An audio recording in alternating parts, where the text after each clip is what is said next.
Kim Pao fandom, patuloy na pinalalakas ang sanib puwersa nilang pagsuporta kina Kim at Paolo.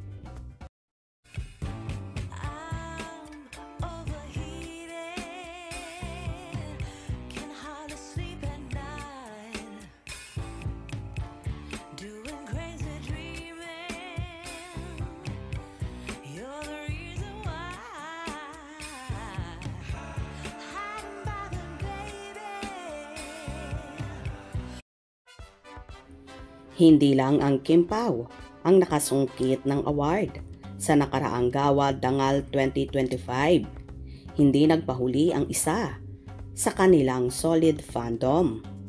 Kung nakakuha si Kim Chiu ng Most Popular Leading Lady at kay Paolo naman ay Most Popular Leading Man na sinundan ng Most Outstanding and Most Popular Love Team. Ang kanilang fan group na Kim Pao International ay nakakuha naman ng award bilang Best Fan Club of the Year.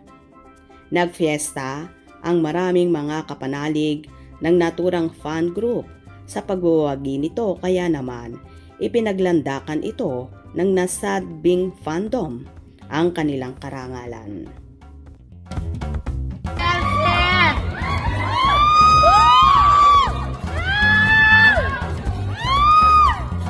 King sa black.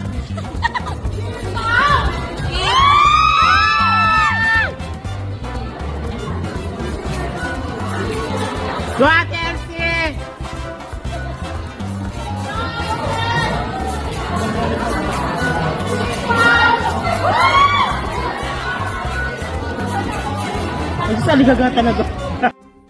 Nagpasalamat nga ang Kim Pao International sa tinawag nilang Kim Pao family sa effort na mga ito, gaya ng hourly Kim Pao na tumulong sa botohan.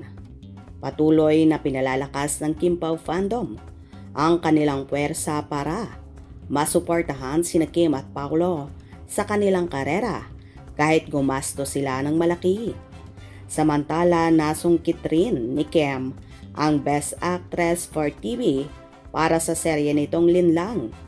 Lumabas na 2 ang solo award ni Kim sa Gawad Dangal Awards. Well, kung deserve ni na Kim at Paolo ang naturang parangal na yon, deserve din ng Kim Pao fandom ang nasabing award dahil puspusan nga ang ginawa nilang effort, pagboto at pagsuporta sa kanilang iniidolo, kaya natanggap din ng 2 ang kanilang award. Anyway, congratulations kina Kim at Paolo at ganun din sa buong universe Kim Pao fandom. Hope you enjoyed. Please subscribe for more info.